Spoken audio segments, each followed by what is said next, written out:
This house came to be built by Dr. Blake, who was in the East India Company service. My grandfather came to be nominated to the body called the Council of State, which used to be a part of British India. It was another time, one that few still remember. The India before partition, when these rooms, this house, was part of the seat of power. I had the privilege of being born in this house, upstairs. This was the Maharaja's bed. I mean, his chambers at present. And it was the routine that we'd all parade up into my grandfather's room to wish him good morning. And then we'd all come down for breakfast. The walls tell a story. Many stories. There used to be a lot of animosity. There were two very divided classes in India. So there was a lot of tension between the ruled and the rulers. But that was a different time, you know. Now I think back and it's more like a fairy tale.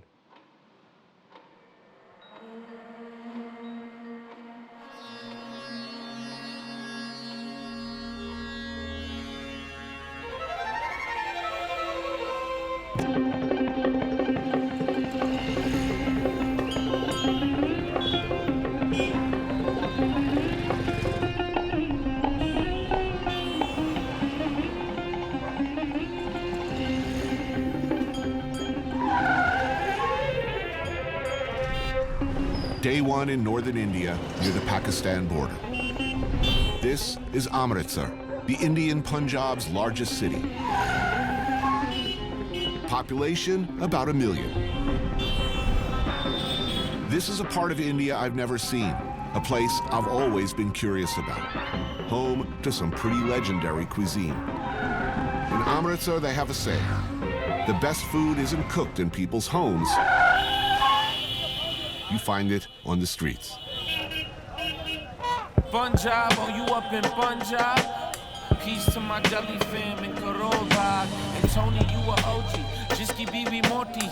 Probably got fat off the makki di roti. Don't take tension, don't be fussy. Sit back, relax, have a cold glass of lassi. Punjabis are known for their adventurous spirit, as brave warriors who spread throughout the world bringing great food with them. Don't worry about no traffic. The elements move and weave around like it's magic. Piece of hot sugar on the beat, good looking. Beat sample sounds of my mom at home cooking. In fact, much of the good stuff we refer to simply as Indian food comes from here. Like flying out my mouth. Peace to my brother Tony Kano from No Doubt. Beat made from the lower in the cooker CT. Golden Temple, Amritsar, hell of a city.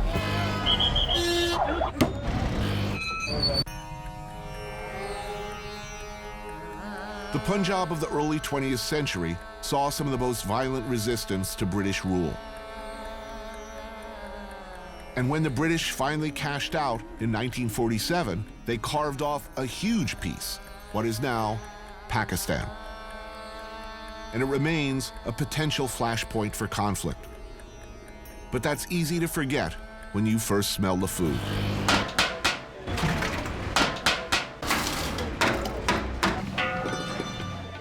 Good. There we go. Kesar da Dhaba. Dhaba meaning side of the road food stall. And there are like countless dhabas to choose from in this town. But this one is legendary. See Tony eat vegetables. And like it. You eat around this part of the world, Punjab in particular, get used to eating a lot of vegetarian. Chickpeas, dal. And India is one of the few places on earth where, even for me, that's not a burden. Ooh, what's that? Oh, I'll take that. Yeah, right here, my good man. That's good sod. In the Punjab, meat or no meat, you're almost guaranteed a free-for-all of intense colors, flavors, and spices. Unlike some of the joyless vegetarian restaurants, in my sad experience, the vegetables here are actually spicy, all taste different, different textures, and served with extraordinarily good bread. It's got this multi-tiered, crispy on the outside, chewy in the middle. It's a whole different experience. If this was what vegetarianism meant in most of the places that practice it in the West, I'd be at least half as much less of a dick about the subject. Look, hippie, if you made bread this good, I might eat at your restaurant.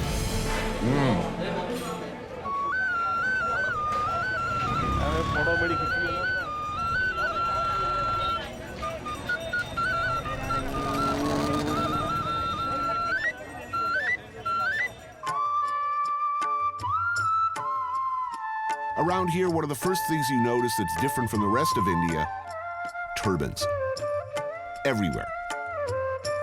The symbol of self-respect, bravery, and spirituality for Sikh men. Amritsar is the home, the spiritual center of the Sikh faith, the world's 5th largest and maybe most misunderstood religion. In the heart of Amritsar stands the majestic Golden Temple, the Sikh equivalent of the Vatican.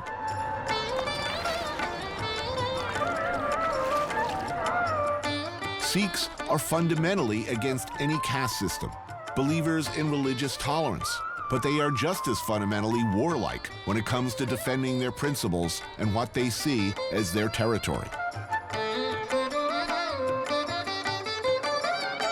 Welcome to Golden Temple. Thank you.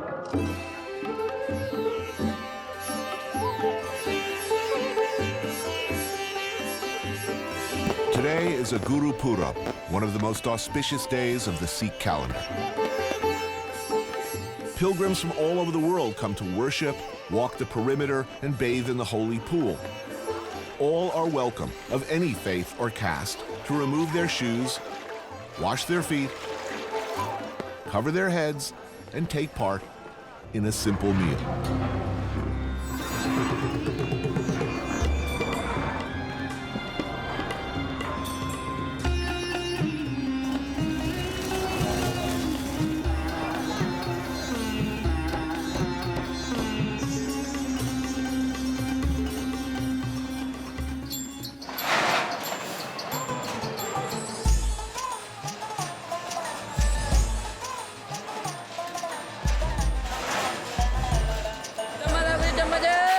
This is the langar, a free vegetarian meal served to many thousands of visitors from every walk of life, every day of the year.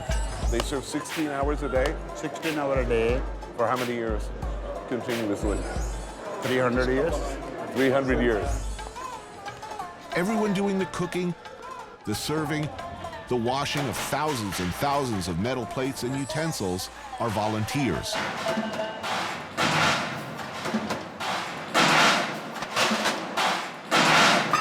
The sound is extraordinary.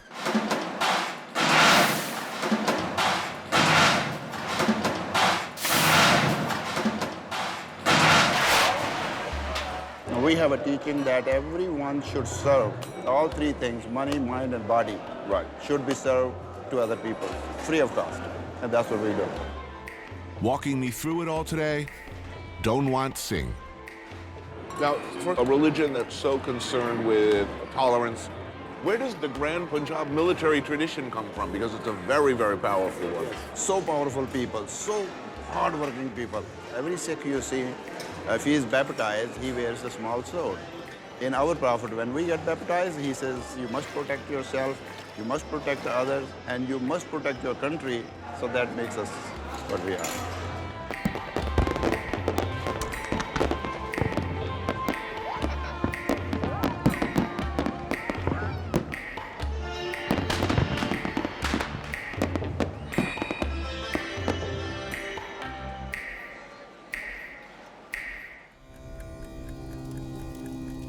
Morning.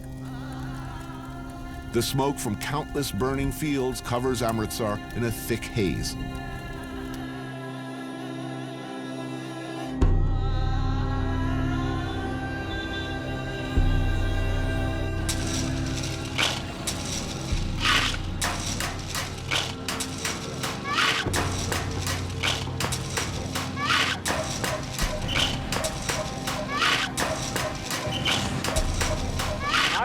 The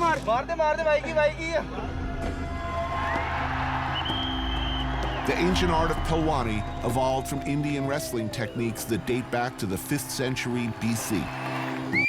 Ready, start. Training is rigid, as this is not just a sport, but a way of life.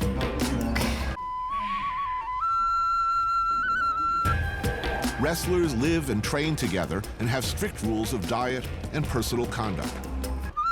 No smoking, no drinking, no contact with women. Here we go.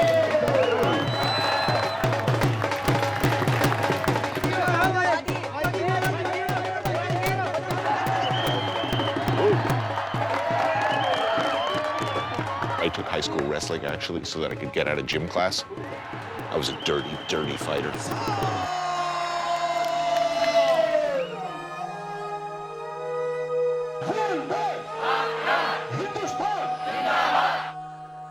It is an all too natural segue between the aggressive posturing of opposing bodies of Pehlwani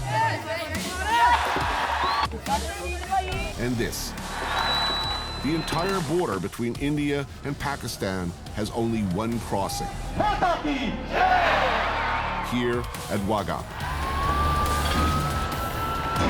Every sunset, the border is officially closed with this bit of national theater. Wearing nearly duplicate uniforms, the Indian military and Pakistani Rangers partake in a game of theatrical contempt. Clearly, it's a popular show.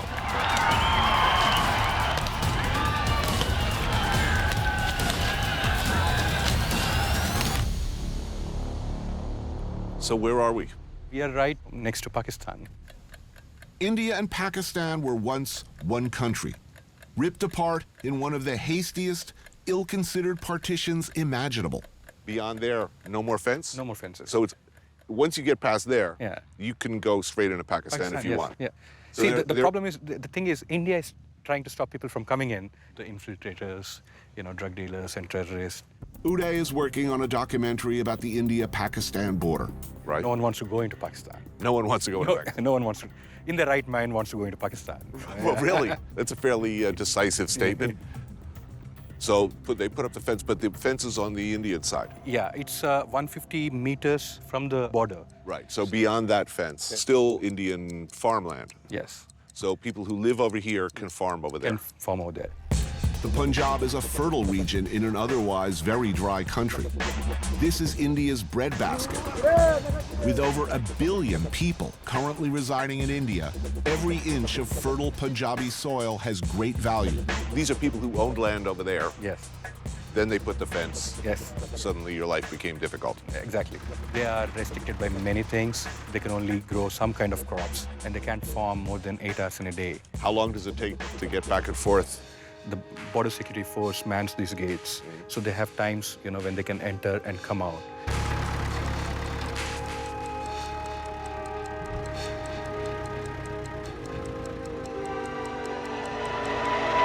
How much farther can we go before they start to get worried? Yeah, I think we can just go till that pole. When India and Pakistan were separated, the attempt was to try to draw a line across religious lines. Exactly. Drained by the colossal task of fighting 2 world wars, in 1947, Great Britain decided to end their nearly 200-year rule over India. In an attempt to prevent what the Colonials saw as an inevitable civil war between Hindus, Muslims, and Sikhs, the British commissioned Sir Cyril Radcliffe, a lawyer from Wales, to draw up a new border. He was given 2 months, 2 months to divide. 2 months to divide Create the... a new country, basically. So he took the map and just drew a line. People died because of the displacement. Unofficially, they say it's 2 million people. When Jains fight, the minnows get trampled upon. In one of the largest exchanges of populations in history, many millions of people fled their homes. Do people here still have families over there? Yeah, they do. When the line was drawn, there were villages which were split into half. There are some houses where you enter from India and you exit from Pakistan. Really? Yes. Wow. This part of Punjab and that part of Punjab, they were one state. So the culture, the Similar. eating habits, everything was Same. very similar. Well, that's a popular metaphor for India. Pakistan is twins, separated at birth. They were never twins. I mean, it was one country. You can say dismembered. Right. You know, if you cut a body in two, they're not going to become twins. Right. So it's sad, you know. You can see them. I mean, they're doing the same work as you're doing. They dress the same. They look the same. But that you can't talk to them. It is an ongoing struggle, an enduring cause of paranoia, visible all across the region. Two nations with atomic arsenals who have showed, if nothing else, a terrifying willingness to use them.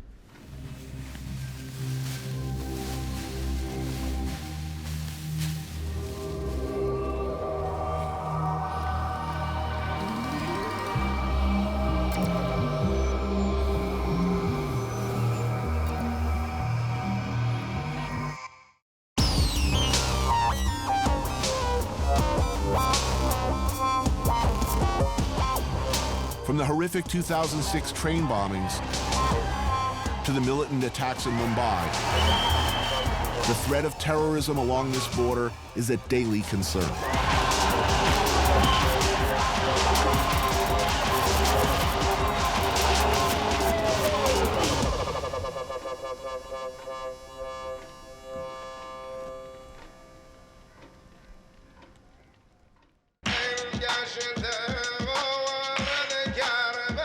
Leaving the fertile plains of the Punjab behind, I'm headed out towards the Himalayas.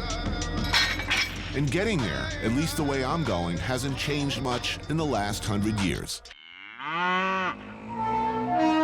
All aboard.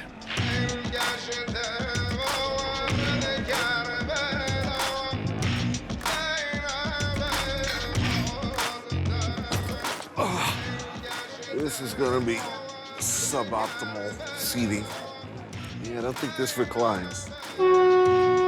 Thank God they have relaxed attitudes towards prescription drugs.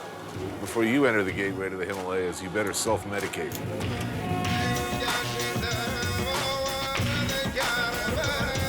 Meanwhile, I've been like 24 hours without a bite of food.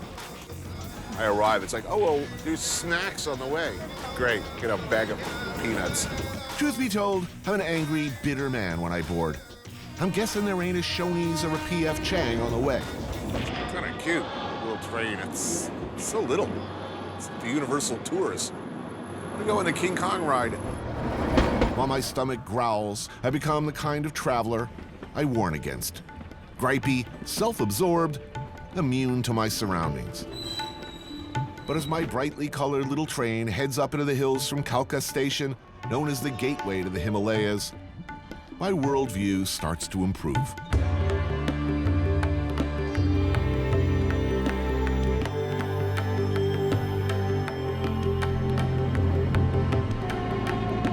The unnaturally bright colors of India start to pleasurably saturate my brain.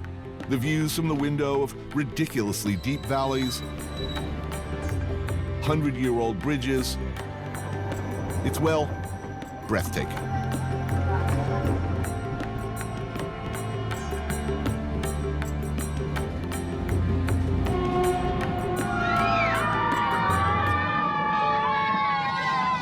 My fellow passengers, too, are irresistibly charming.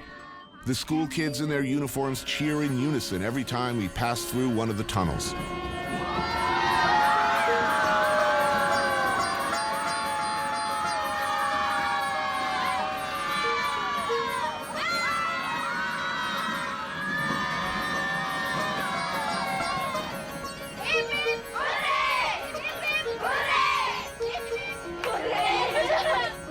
I'd pretty much forgotten about my hunger until the whistle stopped at Barod.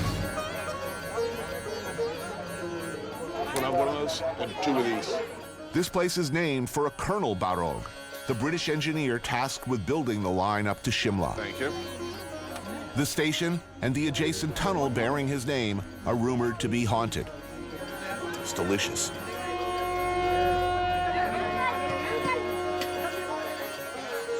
Already behind schedule and plagued by cost overruns, Barod screwed up.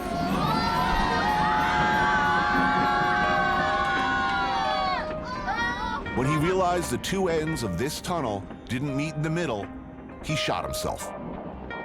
It's the kind of personal accountability I'd like to see more of, frankly. Or is that just me? But all my snarkiness fades as I reflect, and one can't help but reflect on what it took to dig, drag, blast, and tunnel one's way up this route back in the day. Back in the beginning, making the trip to Shimla required a somewhat uncomfortable 3-day trek up the mountain by foot, or horse, or hand-carried palanquin. The stats are impressive. A climb of around 5,000 feet, over 100 tunnels, more than 800 bridges, an engineering feat, a job that, when you consider the time, defies imagining.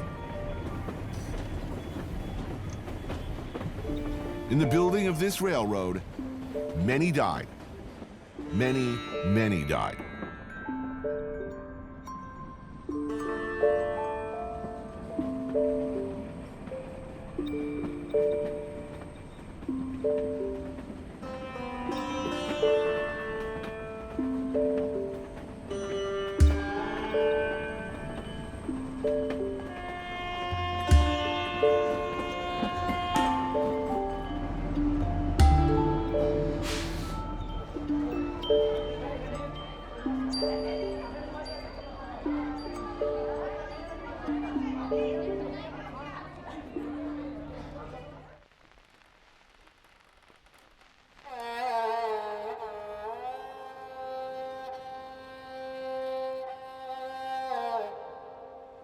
When you look at that painting,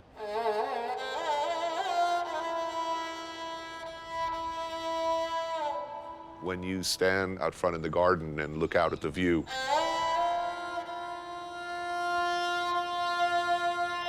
can you picture the way it was? I've been to many places where it reminded me of what Shimla had been when the British first came and settled there. I have a penchant for such places. It is a kind of a throb that I feel. Fond memories of British rule? Maybe not what you'd expect to hear. But Kawa Ratanjit Singh, that's Reggie for short, his family was different. Indian royalty with palaces, the 1% of the 1%. So life for Reggie as a young boy was, relative to the millions and millions of others his age, enchanted.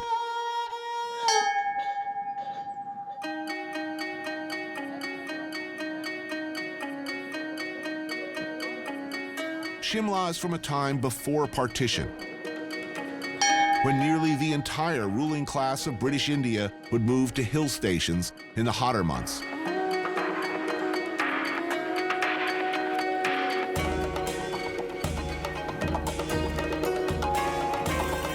Shimla was once known as the queen of all hill stations. Here, the Colonials created England in miniature, complete with Tudor architecture, rose gardens, afternoon tea. My grandfather, it's very difficult to describe. What did he do? Well, quite frankly, he did nothing. But he entertained hugely. Garden parties, fancy dress balls, elephant hunts.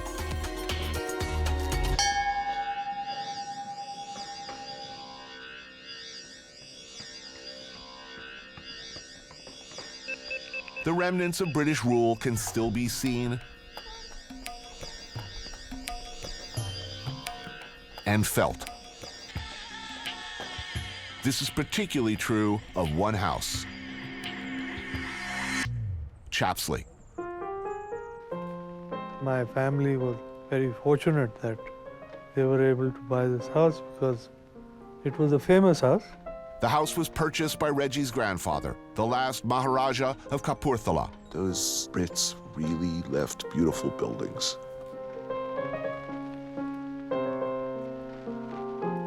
From a distance, it looks much the same as it must have when the Maharaja slept here.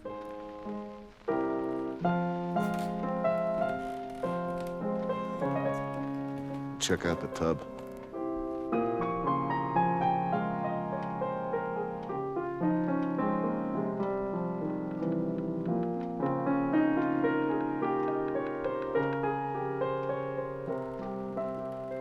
Locked in a constant battle against time and nature, barbed wire does little to keep Shimla's ever-encroaching monkey population at bay.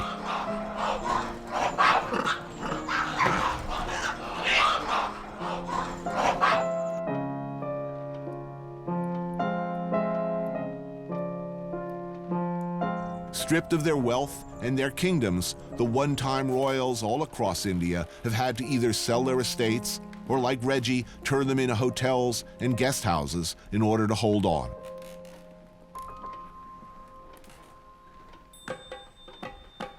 Ring a buzzer, and a servant appears. Man, they bring you hot water bottles at night, put them under the covers. Butlers keep popping in, build a nice fire. Man. A great facet of my childhood was how my grandfather entertained. His table came to be known as perhaps the most famous in northern India because he was a gourmet connoisseur of food.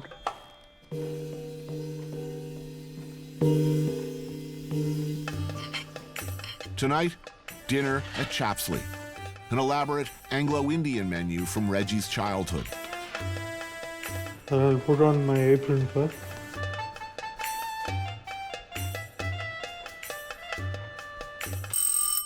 My fellow guests, two of Reggie's friends, Raja Basin, a historian on the subject of Shimla, and Rakash Varlalsud, the barrister. There's so much history here. I mean, while I take a dim view of colonialization, it's very hard to resist the charms of a house like this. That's quite understandable, actually. You've got 100 years of very, very intense history funneled into a very small place. And this house used to house the Secretary of State to the crown.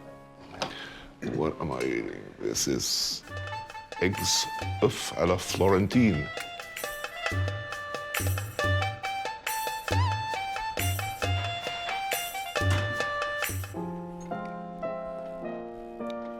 Oh, that's good.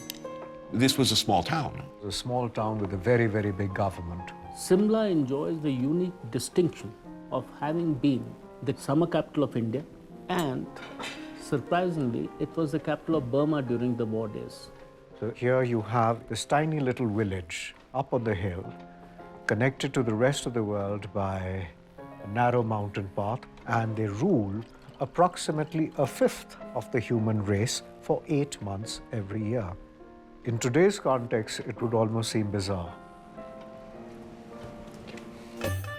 Mulligatawny soup, classic example of what we think of as Indian food in the West, but not at all. This was originally a soup made by Indian chefs to accommodate British tastes, is that correct? It was something what you would call halfway between a regular dal, a lentil, which you would eat, and a broth. The glassy chops. Mutton, glassy chops. Basically meat cooked in its own fat. And it would have a lot of curry on it. It's a misnomer. This meat is not actually mutton. It is chevron. Here, back before the rail line, it would be a difficult trip. Yes. But once they were up and running, I mean, there were many servants to look after your every need. You had a fireplace, a hearth in every room. And people on the regular payrolls whose only job was to shoo monkeys off the grounds. Wow. You would be carried around in palanquins, little box in which you sat in a curtained box. This man would go stamping his staff in the ground and the bells would jingle and the common folk would give way. And normally they were not even supposed to look in the direction. Mm-hmm. It was bad manners. Right. It wasn't easy for the people who built the town. It was India that paid the bill for all this grandeur, for all this pomp, for all this show. They did it at our expense and with our money. At the end of the meal, there's coffee, brandy, and cigars in the sitting room, as one does, or once did.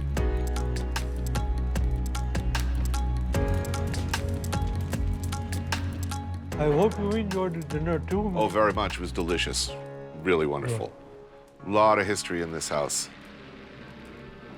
And one can be forgiven for maybe briefly forgetting what it took to build this lost kingdom.